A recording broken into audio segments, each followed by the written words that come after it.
Singapore. Nobody is against making Kenya first world country. And let me tell you how we make this country.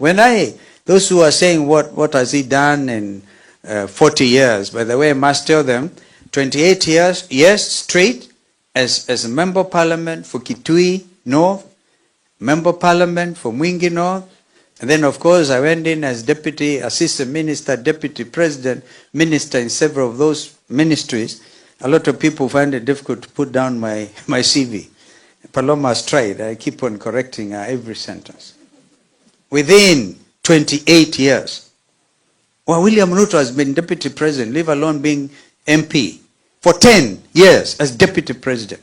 I did only one term under Kibaki. All right? And he's already done another 3 years. And when he was deputy president, it was when he was putting brakes, like Philip Kaloki has just reminded us about that road from Kibwezi. By the way, Professor, that road was supposed to move from Kibwezi to Mutomo, to Kitui, to Mwingi, right? To Mwingi Kanduya, to Sekuru, with a portion of it cutting across to Gatunga and Maua, linking up Isiolo. That's an important artery. That's what Ruto has been playing around with. And now coming to the region to say, I'm doing this road from here, I'm doing this road from here. The same project, the same contractor, Sinohydro, the same that we launched. And they refused to pay Sinohydro. That is why there was stoppage between Kitui and Mwingi, the 17 kilometers, which got Mheshimiwa CNN confused. All right? And he had to go beg, because he was told, if you impeach Gachagua, I'll do your 17 kilometers. That is part of the same road.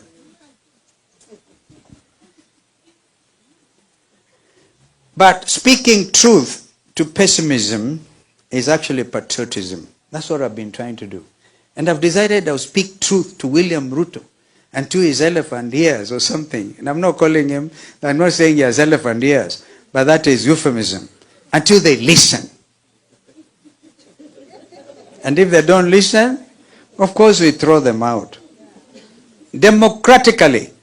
This is why the matter of taking out those voters' cards is so critical.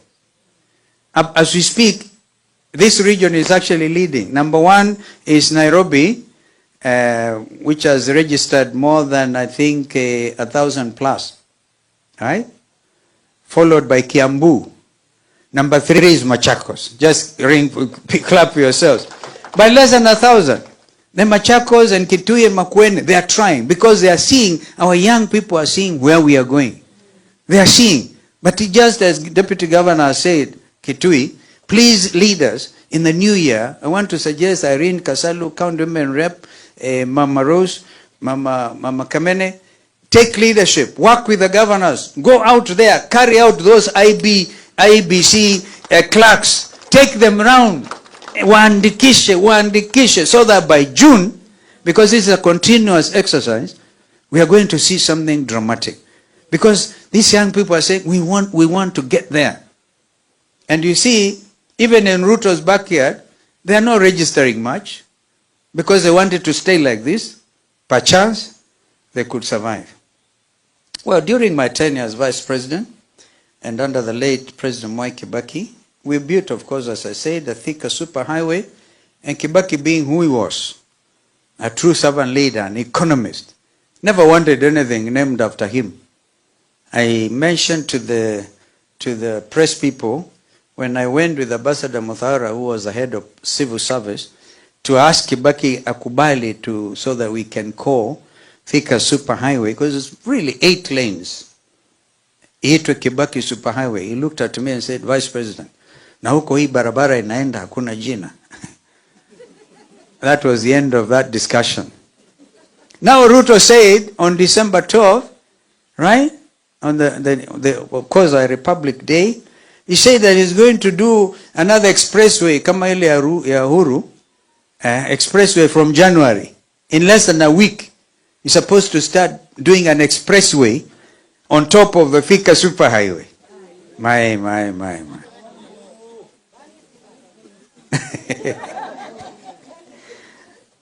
So, of course, we brought peace the best way we could. Imagine we worked so hard.